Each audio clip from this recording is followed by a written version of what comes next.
بسم اللہ الرحمن الرحیم۔ حضرت علی رضی اللہ عنہ راوی ہیں، رسول اللہ صلی اللہ علیہ وسلم نے فرمایا، علی، تین باتوں کے کرنے میں دیر نہ کیا کرنا، ایک تو نماز ادا کرنے میں جب کہ نماز کا وقت ہو جائے، دوسری جنازے میں جب تیار ہو جائے، اور تیسری بے خامن عورت کے نکاح میں جب کہ اس کا کفو یعنی ہم قوم مرد مل جائے۔ جامع ترمذی۔ لسان نبوت سے حضرت علی رضی اللہ عنہ کو تین کاموں میں تاخیر نہ کرنے کی نصیحت فرمائی جا رہی ہے۔ پہلے تو نماز کے بارے میں فرمایا کہ جب نماز کا وقت مختار ہو جائے تو اس میں تاخیر نہ کرنی چاہیے، بلکہ سب سے پہلے نماز پڑھو، اس کے بعد کوئی دوسرا کام کرو۔ دوسرے نمبر پر جنازے کے بارے میں فرمایا ہے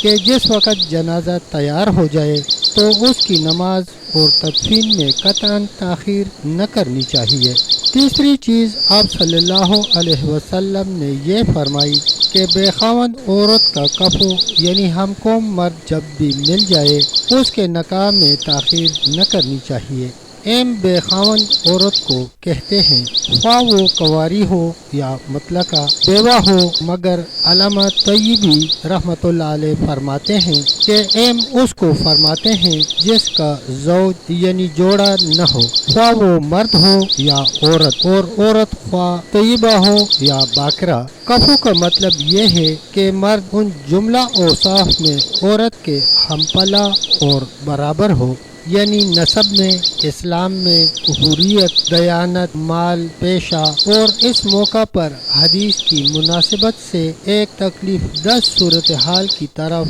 مسلمانوں کی توجہ دلانا بہت ضروری ہے۔ آج کل یہ عام رواج سا ہوتا جا رہا ہے کہ لڑکیوں کی شادی میں بہت تاخیر کی جاتی ہے۔ اکثر تاخیر تو تہذیب جدید کی اتباع اور رسم و رواج کی پابندی کا نتیجہ ہوتی ہے۔ یہ چیز نہ صرف یہ کہ پیغمبر اسلام صلی اللہ علیہ وسلم کے حکم اور فرمان کے سراسر خلاف ہے، لڑکیوں کی فطرت اور ان کے جذبات کا گلا گھونٹ کر ان پر ظلم کے مترادف بھی ہے۔ چنانچہ اس کے نتائج آج کل جس انداز سے سامنے آ رہے ہیں اسے ہر آدمی جانتا ہے کہ زنا کی لعنت عام ہو گئی ہے، بے حیائی و بے غیرتی کا دور دورہ ہے، اور اخلاق و کردار انتہائی پستیوں میں گرتے جا رہے ہیں۔ پھر نہ صرف یہ کہ کنواری لڑکیوں کی شادی میں تاخیر کی جاتی ہے، بلکہ اگر کوئی عورت شوہر کے انتقال یا طلاق کی وجہ سے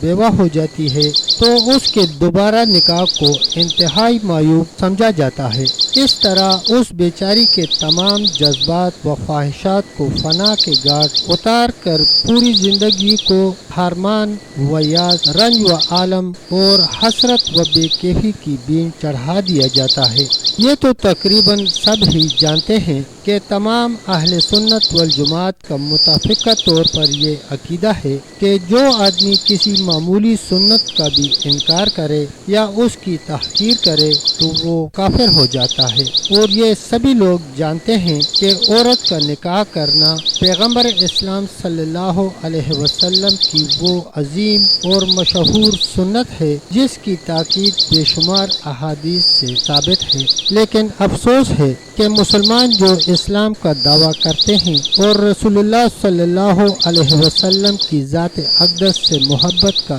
اقرار کرتے ہیں، مگر رسول اللہ صلی اللہ علیہ وسلم کی اس سنت پر پابندی کے ساتھ عمل کرنے کا کوئی جذبہ نہیں رکھتے۔ تعجب کی بات ہے کہ کوئی آدمی تو اپنی مجبوریوں کی آڑ لے کر لڑکیوں کی شادی میں تاخیر کرتا ہے، کوئی تہذیب جدید اور فیشن کا دلدادہ ہو کر اس سعادت سے محروم رہتا ہے، اور کوئی آدمی تان و تشنیع کے خوف سے بیوہ کی شادی کرنے سے معذوری ظاہر کرتا ہے، گویا وہ لوگوں کے تان و تشنیع کو رسول اللہ صلی اللہ علیہ وسلم کے حکم اور آپ صلی اللہ علیہ وسلم کی سنت پر ترجیح دیتا ہے۔ حالانکہ دانشمندی کا تقاضا تو یہ ہے، گویا وہ لوگوں کے اس تان و تشنیع کو اپنے لیے باعث سعادت اور قابل فخر جانے کہ انبیاء علیہِسَّلَاۃُ وَالسَّلام اور اللہ کے نیک بندوں کے کاموں پر ہمیشہ ہی لوگوں نے طعن و تشنیع کی ہے،